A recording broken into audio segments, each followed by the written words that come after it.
Assalamualaikum, mas-mas penjaga murai. Kalian yang kemarin nonton live kita pasti tahu gimana Geni tampil di ajang Bupati Kaptasik di DJ Arena. Untuk sekarang, mungkin bukan hokinya, atau memang belum saatnya Geni naik podium kelas utama. Tapi yang mau kita bahas hari ini bukan PR biasa. Ini kebiasaan jelek Geni yang dari dulu susah hilang. Dan kalau muncul di gantangan, bisa ngerusak semuanya dalam hitungan detik.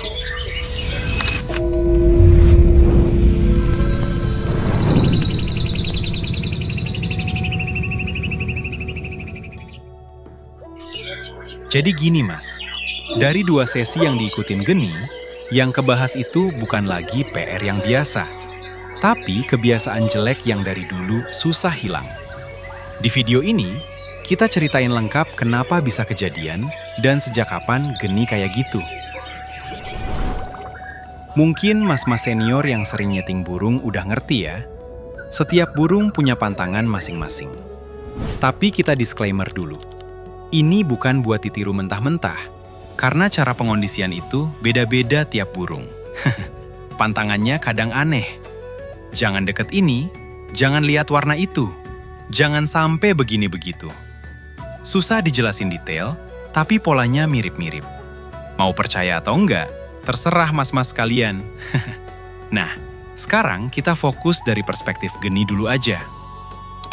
Sebetulnya Geni tuh gampang diarahkan kalau masih di bawah, sebelum naik ke tiang gantangan. Kondisinya mudah dipegang, asalkan satu hal. Suasana tenang, jangan terlalu rame. Masalahnya muncul pas udah di gantangan. Ini yang ribet. Dan kadang di luar kuasa kita. Geni nggak bisa kalau ketemu musuh yang galak, nejar, apalagi ngelowo. Begitu ada yang kayak gitu, Geni pasti ikut-ikutan panas, sampai turun-turun ke karpet. Nanti di sesi 2 kita ceritain. Oke, langsung aja. Kita masuk ke sesi 1. Dari awal pas kita kondisikan di Ciamis, Geni udah kelihatan mendukung. Tenang, nggak terlalu bongkar-bongkar. Intinya, kondisi Geni masih bisa dipegang kendali sama joki kita. Dari H-2 sampai hari H, kondisinya meyakinkan banget. Bikin kita pede. Ini Geni harusnya nggak ada masalah pas naik tiang gantangan. Sampai di arena pun, Geni tetap tenang. Kita yakin dia bisa nahan atmosfer yang panas di arena. Nah, masalahnya, pas udah digantang, muncul hal yang bikin kita heran. Jadi gini, pengondisian dari bawah sampai naik tuh sebenarnya nggak ada masalah. Tapi begitu digantang, ada hal kecil yang bikin kita heran. Dan munculnya gejala yang nggak biasa. Geni kayak ngempet, nahan-nahan pas mau keluarin isian. Terus dia sering banget gesek-gesek paruh ke tangkringan dan terbang ngabret ke sana kemari. Waktu jalan terus, kita diskusi di pinggir lapangan. Ini kenapa ya? Apa yang bikin Geni jadi kayak gini? Ternyata jawabannya bukan soal mental doang. Setelah kita perhatiin, ternyata Geni belum nyepah. Dan ada indikasi lendir tipis yang bikin dia kerasa nggak nyaman di saluran napas atau pencernaan. Dan kemungkinan itu juga yang bikin dia nggak nyaman di awal sesi pertama. Apalagi ini kebetulan kelas utama. Dugaan kita benar. Di pertengahan, Geni akhirnya nyepah. Dari situ dia mulai kelihatan beda dan makin lepas tampil.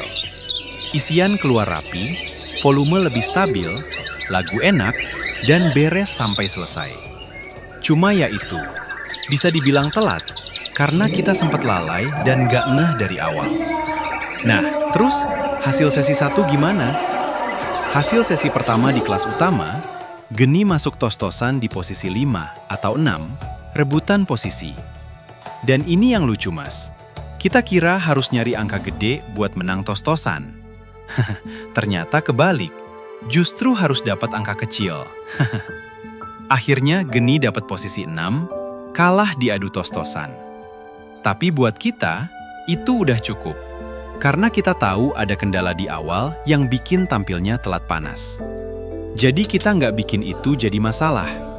Kita fokus ke sesi 2. Oke, masuk ke sesi 2, kita riset total. Menuju sesi 2, kita fokusin Geni buat istirahat dan pemulihan tenaga. Kita kasih asupan EF tambahan, tapi porsinya tetap diukur, ngikutin kondisi burung. Kita jemur juga sebentar, buat bantu pencernaan biar cepat kerja. Abis jemur dan angin-angin, balik lagi full kerodong. Dan sama kayak dari awal, kalau masih di bawah, Geni ini nggak rewel. Terus kita pakai trik kecil, biar dia sadar dulu sebelum naik. Singkat cerita, sesi 2 mau dimulai. Kita pakai kerodong tipis warna merah. Tujuannya sederhana, buat ngetuk mode tarungnya dulu, biar dia sadar ini waktunya tampil lagi. Dan akhirnya, Geni naik di sesi 2. Nah, di sini kebiasaan buruk pertamanya muncul. Dari awal naik, Geni punya kebiasaan, nabret sebentar. Ini kebiasaan yang kadang muncul, kadang enggak. Tapi kita catat sebagai minusnya. Tapi habis itu, Mas, Geni langsung berubah. Dia mulai neken. Materi keluar, gaya keluar, volume enak, lagunya rapi, dan yang paling penting, selesai. Nggak kepotong, nggak putus di tengah. Di titik ini, jujur, penampilan Geni udah mau nyentuh maksimal. Dan kita di bawah udah mulai yakin. Sampai akhirnya... Sayang seribu sayang, ada satu nomor gantangan. Burungnya malah nebok, alias turun ke lantai karena terlalu over. Dan yang bikin runyam, itu terjadi gara-gara ada satu burung lain di tengah-tengah antara burung itu sama Geni Wulung. Ini ngedistract emosi Geni Wulung, dan kita nggak bisa apa-apa. Yang jadi faktor munculnya kebiasaan buruk Geni ini malah ngajak berantem fisik, bukan berantem materi suara. Alhasil, Geni ngeladenin. Dan akhirnya, Geni ikut-ikutan turun ke karpet alias nebok. Nah, kalau udah kejadian gini, hitungannya jalan. Di sesi ini nyesek banget, Mas. Karena beberapa menit sebelumnya, Geni udah di jalur maksimal.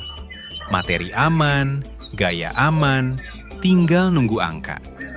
Tapi karena situasi di sekitar kepancing, kebiasaan jeleknya muncul lagi. Dan akhirnya, Geni kena bendera diskualifikasi.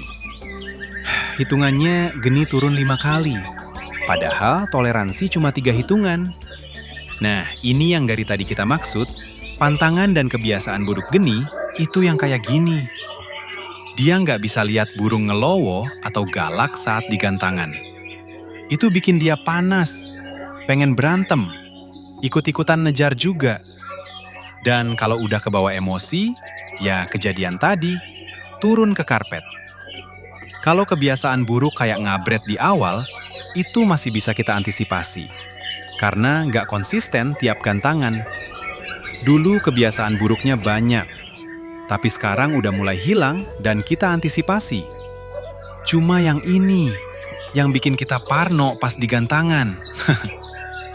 Terus kalau ada yang nanya, kenapa nggak pakai ranjau, Mas? Lah, ini tiket utama, Mas. Siapa yang expect ada murai yang belum siap jadi musuh kita? Mungkin itu aja buat konten hari ini, Mas. Ini murni cerita perjalanan Geni Wulung di hari Minggu, 15 Februari kemarin. Gak ada ilmu atau pelajaran berarti di sini. Tapi kalau mas-mas dapat pelajaran dari konten ini, berarti hebat juga masnya. Kalau mas-mas pernah ngalamin kejadian serupa, coba tulis di komentar. Biar kita ngobrol bareng. Terima kasih, Mas.